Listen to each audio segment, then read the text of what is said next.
পান্ডুয়ায় ATM লুটের চেষ্টা, উদ্ধার একটি 4 চাকা গাড়ি, গ্যাস কাটার, গ্রেপ্তার 2।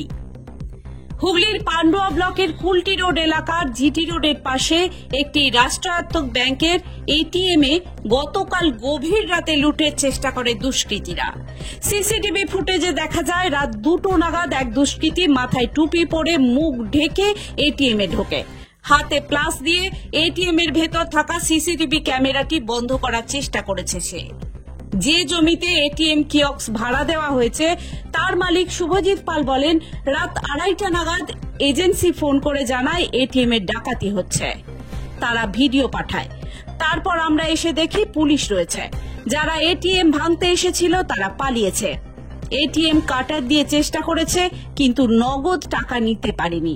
সিসি ক্যামেরা ভেঙেছে, অ্যালার্মও ভেঙেছে। কালকে রাত আড়াইটে নাগাদ আমাকে ফোন করেছিল কোম্পানি থেকে ফোন করে বলা হলো যে এরকম রাত্রিবেলা এরকম ডাকাতি হচ্ছে এটিএমটা। তো যেহেতু আমরা ল্যান্ডলর্ড, তো ওই জন্য আমাদেরকে ফোন করা হয় কোম্পানি থেকে এবং ভিডিও পাঠানো হয়েছিল। আমরা তাই জন্য এলাম। এসে দেখি যে যারা ডাকাতি করে তারা অলরেডি চলে গেছে, পুলিশ চলে এসছে। তো এখানে কোনো এক জনগণ দেখেছে আর কি, দেখে পুলিশকে খবর দিয়েছে এবং পুলিশ সেখানে সঙ্গে সঙ্গেই চলে আসছে। আমরা যখন আসি দেখি অলরেডি চলে গেছে সে এবং পুলিশ চলে এসছে।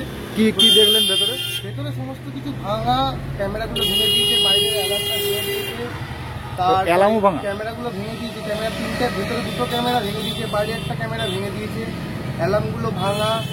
মেশিনটা কাটার চেষ্টা করেছে, গ্যাস কাটার, সম্ভবত গ্যাস কাটার দিয়ে আমি অতটা লক্ষ্য করিনি। হ্যাঁ, গ্যাস কাটার দিয়ে কাটার চেষ্টা করেছে, এইটুকুই আমি দেখেছি। এরপরে জানি না। এবার যেটা পাওয়া গেছে সেগুলো প্রশাসনের কাছে নিয়ে চলে গেছে। গ্যাস কাটার, তারপরে আপনার গাড়ির আপনার ওই পাইপ, তারপরে গ্যাসের বার্নার, সমস্ত কিছু নিয়ে গেছে। কি মনে হয়েছে কিছু টাকা নিয়ে যেতে পেরেছে? না, যেতে কিছু পারেনি। তো কাটতে দরজাটা ভাঙার চেষ্টা করেছে, ভেতরের ব্যাকরুমে করতে পারেনি। তো টাকাও কিছু নিয়ে যেতে পারেনি। তো তার মুহূর্তের মধ্যে পুলিশ চলে এসেছে। এমনি রাতে এখানে সিকিউরিটি বা পুলিশ থাকে না? পুলিশ থাকে, আমাদের এখানে টহলদারি চলে সবসময়, অল টাইম।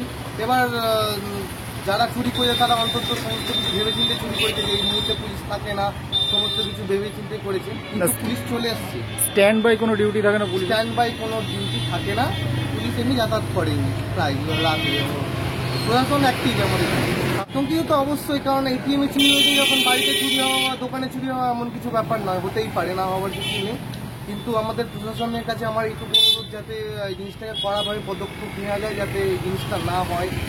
সবাই ব্যবসাদার মানুষ আছে, দোকানদার মানুষ আছে, যে এই জিনিসটা না হয়, সবাই যাতে সুরক্ষিত থাকতে পারে, এটাই আমাদের প্রশাসনের কাছে অনুরোধ।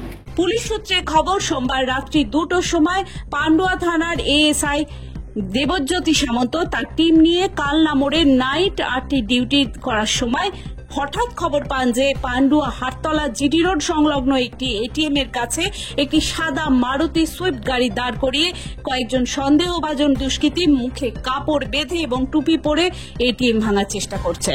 খবর পাওয়া মাত্র পান্ডুয়া থানার এএসআই দেবজ্যোতি সামন্ত তার টিমকে নিয়ে ঘটনাস্থলে পৌঁছে সন্দেহভাজন ব্যক্তিগণকে আটক করার চেষ্টা করেন। শুরু হয় পুলিশের সাথে দুষ্কৃতীদের ধস্তাধস্তি। সেই সময় হোমগার্ড সুজয় দেবনাথ তাদের বাধা দেওয়ার চেষ্টা করলে দুষ্কৃতীরা তার শাবল দিয়ে মাথায় মারার চেষ্টা করে এবং সুজয় দেবনাথ তার মাথা বাঁচাতে গিয়ে তার হাতে গুরুতর আঘাত পান। এমতো অবস্থায় সুজয় তার হাতে থাকা টর্চ এবং ডান হাতের কবজি দিয়ে ড্রাইভারের সাইডের কাঁচ ভেঙে ড্রাইভারের গলা পেঁচিয়ে ধরে তাকে বার করে আনার চেষ্টা করেন। সুজয়ের এই নাছোড়বান্দা রূপ দেখে গাড়ির ড্রাইভার ফুল স্পিডে ব্যাক গিয়ার দিয়ে গাড়ি ঘুরিয়ে নেওয়ার চেষ্টা করলে সুজয় ছিটকে রাস্তার পাড়ে পড়ে যায়।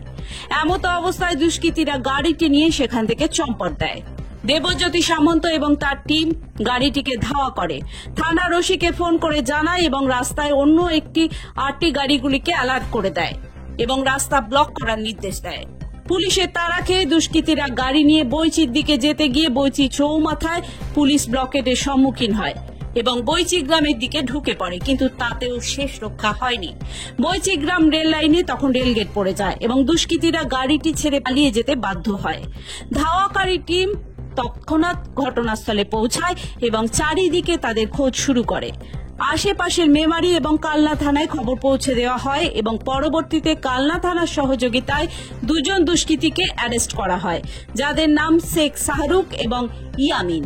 দুজনেরই বাড়ি হরিয়ানা রাজ্যে। এই ঘটনায় এখনো পর্যন্ত দুজনকেই গ্রেপ্তার করা হয়েছে বলে জানা যায়। পাশাপাশি একটি মারুতি সুইফট গাড়ি সিজ করা হয়েছে পুলিশের পক্ষ থেকে। উদ্ধার করা হয়েছে গ্যাস কাটা, 2টি মোবাইল ফোন, দুষ্কৃতীদের জামা কাপড় এবং টুপি, আরো কিছু টুলস, একটি ভাঙা ক্যামেরা যেটি এটিএম থেকে নিয়ে গিয়েছিল, সেগুলিও সিজ করা হয়েছে। আসামিদের আগামীকাল কোর্টে পাঠিয়ে রিমান্ডে নেওয়া হবে বলে পুলিশ সূত্রে খবর। হয়েছিল বলতে কালকে রাত্রিবেলা 2টোর সময় আমাদের আরটি গাড়িটা ঘুরছিল ওখানে। দেবজ্যোতি সামন্ত, অফিসার দেবজ্যোতি সামন্ত এবং তার টিম নিয়ে আরটি গাড়ি কালনা মোড়ে ওখানে দাঁড় করিয়ে লোকাল যে সমস্ত ব্যাংক এটিএম গুলো আছে সেগুলো চেক করছিল। হঠাৎ করে ইনফরমেশন আছে যে ওই কুলটি রোডের কাছটাতে, মুকুল সিনেমাতলার মানে সিনেমাতলার আগেটাতে, ছায়া সিনেমাতলার আগেটাতে ওখানে একটা এটিএম কিছু লোকজন ঢুকে মুখে মাস্ক করে কিছু একটা করছে। ইমিডিয়েটলি পুলিশ টিম ওখানে পৌঁছাতেই সাথে সাথে তাদের সাথে একটা ধস্তাধস্তি হয়। পুলিশ ওদেরকে অ্যারেস্ট করতে গেলে বা ধরতে গেলে ভেতরে তখন ওরা গ্যাস কাটার দিয়ে এটিএমটা ভাঙার চেষ্টা করছিল, মানে কাটার চেষ্টা করছিল। 4 জন মতো ছিল, একটা সুইফট গাড়ি ছিল, গাড়িটাকে উল্টো দিকে করে লাগানো ছিল, টুয়ার্ডস মগরার দিকে মুখ করে লাগানো ছিল গাড়িটা। এমত অবস্থায় ধস্তাধস্তি হতে হতে ওরা পালিয়ে যাওয়ার চেষ্টা করে। তখন আমার একজন হোমগার্ড সুজয় ড্রাইভার সাইডে যে ডান দিকের কাঁচটা আছে ওটাকে কোনো দিয়ে জোরে মেরে মানে ভাঙে, কাঁচটা ভেঙে ড্রাইভারটাকে মানে ধরার চেষ্টা করে। ইমিডিয়েটলি ধরেও ফেলেছিল, বাট ইমিডিয়েটলি ও ব্যাক গিয়ার দিয়ে ফুল স্পিডে গাড়িটাকে ঘুরিয়ে নেওয়ার চেষ্টা করলে সুজয় পড়ে যায় এবং ওরা পালিয়ে যায়। সাথে সাথে টিমটা পুরো চেঞ্জ করে এবং অন্যান্য আরটি গাড়িগুলোকে অ্যালার্ট করলে বৈচি চৌমাথার কাছে ওখানে সুব্রতবাবু গাড়িটাকে মানে ওখানে ব্লকেট করে দেয় বৈচি চৌমাথাটা। এবং সেটা ওরা বুঝতে পেরে রাইট টার্ন নিয়ে ওরা বৈচি গ্রামের দিকে ঢুকে যায়। বাট হঠাৎ করে রেলগেট পড়ে যাওয়ার জন্য ওরা ওখান থেকে বেরোতে পারে না। আর পুলিশ টিম একদম পিছনেই ছিল, অলমোস্ট পুরো 2-3টে গাড়ি চেজ করছিল। তখন ওসির গাড়ি ছিল, আরটি গাড়ি ছিল, আদার্স। ইমিডিয়েটলি গাড়িটাকে ওরা অ্যাবান্ডন করে ছেড়ে দিয়ে পালিয়ে যায় দৌড়ে। তো তারপর থেকে চেজ চলছিল, খোঁজা চলছিল কন্টিনিউয়াসলি। লাস্টলি কালনা হেল্প নিয়ে আমরা বদ্ধপুর যে পাহাড়ি এরিয়া থেকে দুজনকে আমরা অ্যারেস্ট করতে পেরেছি। করেছি। এছাড়া অনেক কিছু সিজ হয়েছে, যেমন এটিএম এ ঢুকে যে ক্যামেরাটা প্রথমে ভাঙলো সেই ক্যামেরাটা সিজ হয়েছে, আবার গাড়িটা সিজ হয়েছে, মোবাইল ফোন 2টো সিজ হয়েছে, 2জন অ্যারেস্ট হয়েছে, অন্যান্য যে সমস্ত টুলস গুলো লাগে সেগুলো সিজ হয়েছে। এই সমস্ত সূত্র ধরে বাকি যে যারা পালিয়েছে দুজন তাদেরকে খোঁজার চেষ্টা চলছে। ইনিশিয়ালি যেটা পাওয়া গেছে এরা হরিয়ানার টিম আছে। এটিএম থেকে টাকা পয়সা বার করতে পারেনি, ভাঙার চেষ্টা শুরু করছিল, বাট পুলিশ ইমিডিয়েটলি ওখানে পৌঁছে যাওয়ার জন্য আলটিমেটলি এত বড় একটা ক্রাইমকে রুখিয়ে দেওয়া সম্ভব হয়েছে। এবং পান্ডুয়াতে অল টাইম, পান্ডুয়া কেন আমার অন্যান্য সমস্ত থানাতেই নাইটে সবসময়ের জন্য পুলিশ ভিজিবল থাকে এবং ঘুরতেই থাকে, এটিএম এবং আদার্স সবকিছু আমরা চেক করতেই থাকি। Bureau report, Hooghly Times.